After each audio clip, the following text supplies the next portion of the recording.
Apakah pasangan suami istri tidak boleh mencintai dirinya sendiri? Apa dampaknya jika kita mencintai diri sendiri lebih dari pasangan kita? Ternyata mencintai diri sendiri itu hal penting loh yang harus kita miliki dalam relasi pasutri. Mari kita bahas yuk bersama dengan episode kali ini dalam program Pernikahan Bahagia. Kali ini bersama dengan saya Pendeta Hendra Setia Prasaja. Happy Couple, dalam kesempatan ini saya mau berbagi 8 Rules of Love. Karena bahasannya agak panjang, maka saya dalam episode kali ini akan berbagi 3 rules saja ya. Nanti sisanya kita akan bahas dalam episode lainnya. Semua yang saya bagikan ini berdasarkan buku ini ya. Penulisnya adalah seorang yang punya banyak pengalaman, pernah juga menjadi seorang mom selama 3 tahun, lalu kemudian ia masuk dalam dunia media digital, dan saya tahunya juga dari media digital, membuat banyak sekali video-video yang menurut saya baik banget. Nama programnya Wisdom, dan konten-konten motivasi yang menjadi sangat viral ya. Nah, ia juga menjadi seorang pembicara di banyak sekali momen-momen besar. Dia menjadi life coach dan membuat konten-konten yang katanya sih mau mengatakan begini, bahwa kebijaksanaan itu penting dan pengen supaya kebijaksanaan itu menjadi viral ya. Namanya adalah Jay Shetty ya, teman-teman kalau pernah dengar nama itu, ini salah satu bukunya. Ada satu buku yang lainnya yang juga menarik ya. Nah, walaupun ini bahasannya dari Jay Shetty, tapi saya menambahkan beberapa hal yang tentunya berdasar pada pengalaman saya sebagai suami dan sebagai seorang pendeta. Tujuannya tentunya untuk mengambil hikmat dari 8 Rules of Love yang lalu kita terjemahkan juga dalam terang firman Tuhan, supaya kita bisa membangun hidup keluarga kita semakin hari semakin memuliakan Tuhan. Yuk, ini buku bagus. Langsung saja ya, kita bahas bagian yang pertama. Rules yang pertama, kata JCT adalah let yourself be alone. Waduh, kok jadi sendiri ya? Nah, ini nih maksudnya adalah bahwa kita tuh diajak untuk belajar nyaman dengan diri kita sendiri. Itu adalah rules yang pertama, dan itu penting banget ya. Tujuannya bukan kesendirian yang sangat egois ya, tapi ini kedewasaan diri ya. Jadi kita semakin hari semakin menjadi dewasa. Dalam kekristenan ya, sebelum kita mengasihi pasangan kita, ini penting ya. Kita perlu belajar mengasihi diri sendiri. Dan mengasihi diri sendiri menunjukkan bahwa kita itu mengenal Tuhan. Kita itu adalah ciptaan yang utuh. Mazmur 139 ayat 13-14 kan mengatakan begitu ya, sebab Engkaulah yang membentuk aku dalam rahim ibuku, kejadianku dahsyat ya. Itu menunjukkan bahwa kalau kita sampai dengan bisa mengatakan kejadianku dahsyat, itu artinya kita tuh udah, wow, saya itu sesungguhnya utuh. Saya itu di hadapan Tuhan itu mulia. Sehingga saya nggak bergantung pada yang lain, termasuk pasangan kita. Banyak konflik dalam rumah tangga muncul karena masing-masing pribadi, entah suami atau istri, belum sepenuhnya menerima dirinya. Masih ada luka masa lalu, ada kebutuhan emosi yang tidak tersentuh, atau juga perasaan-perasaan yang nggak aman. Nah, dalam pandangan Kristen penting nih, relasi pertama adalah relasi kita dengan Tuhan. Dan itu yang menjadikan kita ini menjadi utuh dan merasa, ya kita nggak bergantung pada yang lain, hanya bergantung saja kepada Tuhan, dan kita mengenal diri kita sebagai ciptaan yang utuh. Ini menarik ya, di bukunya JCT ini ada beberapa tips yang menarik ya, disebutkan gimana caranya. Ya, kita bisa mulai ya untuk memulihkan diri kita dan menjadi utuh mengenal Tuhan. Ya, tentunya kita berelasi dengan Tuhan. Ada satu bagiannya, kalau kamu mau, kamu bisa tulis surat cinta pada diri sendiri. Wah, kita menulis itu kayak journaling gitu ya. Lalu bisa juga coba merenungkan firman Tuhan dalam kesendirian, dan kita menemukan apa sih yang sebenarnya Tuhan itu sudah berikan pada kita. Itu penting banget.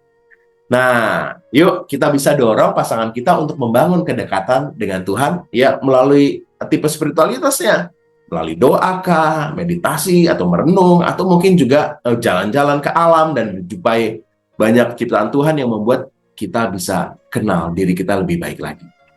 Kesendirian yang sehat membantu suami dan istri menyadari bahwa identitas mereka itu sebenarnya adalah ya anak Allah.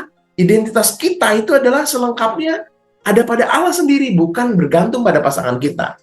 Tiap kita ini sesungguhnya adalah seorang pribadi yang utuh, dan kesadaran bahwa kita ini diciptakan Tuhan dengan utuh membuat kita ini membangun relasi yang utuh juga. Ya.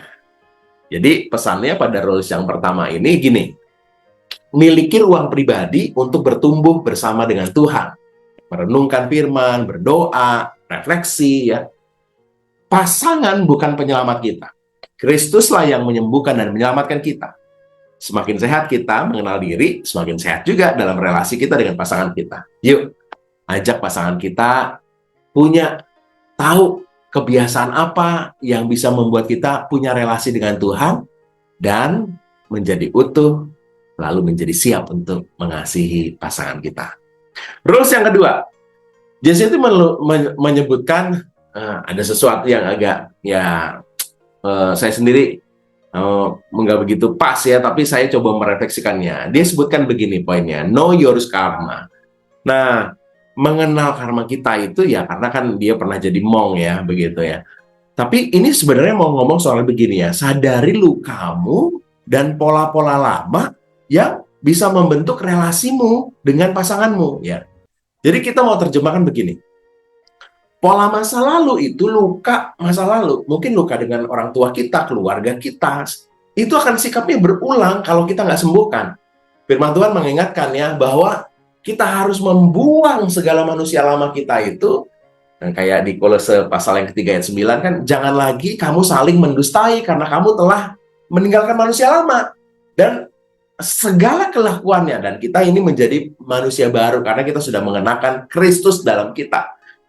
Nah, sering kali kita dalam relasi dengan pasangan kita membawa pola lama kita. Kita rindu dikasih papa mama kita, sehingga kita menuntut kasih dari pasangan kita. Itu karena ada pola lama kita. Kita mudah marah karena pengalaman masa kecil kita.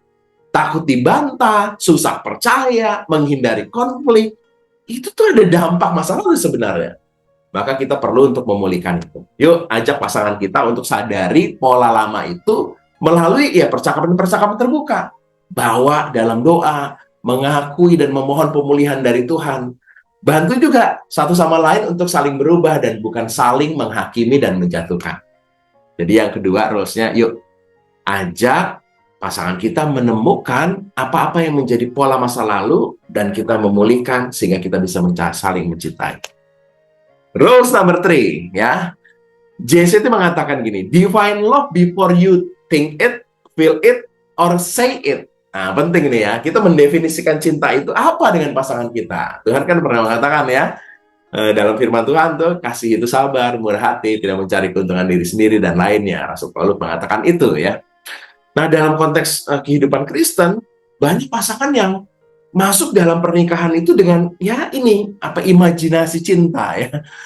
Hanya romantisme saja yang dibayangkan, hanya perasaan-perasaan indah saja yang dibayangkan, mungkin juga materi atau penampilan luar.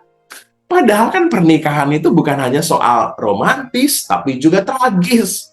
Bukan soal cinta, tapi juga luka.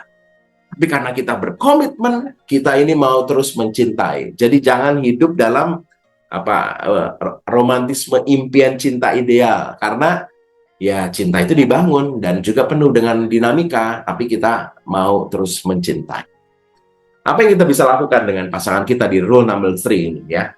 Ya sepakati definisi cinta kita itu apa? Apa yang kita sedang mau perjuangkan di dalam kehidupan pernikahan ini? Dialogkan juga nilai-nilai apa sih yang menjadi inti dalam rumah tangga kita? Kejujuran, pengampunan, keterbukaan ya. Itu penting. Doa ya. Itu penting juga ya. Saya jadi keidean, kayak penting juga ya nulis komitmen bersama tentang rumah tangga. Itu bagus juga ya, sehingga kalau kita ada apa-apa kita mau lihat lagi begitu ya. Jadi kita bisa ajak pasangan kita untuk dialog ya. Menurutmu cinta itu apa? Bagaimana kita mengekspresikan cinta itu? Dan apa yang kita mau kejar dalam kehidupan rumah tangga ini?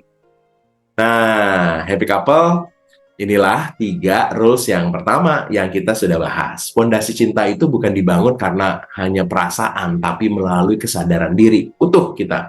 Kita nggak bergantung sama siapa saja, kita hanya bergantung sama Tuhan, dan kita kenal diri sendiri, dan sehingga kita mampu mencintai orang lain. Kesembuhan hati itu penting, ya. Luka-luka masa lalu kita harus selesaikan, dan kita bisa mencintai dengan utuh dengan pasangan kita.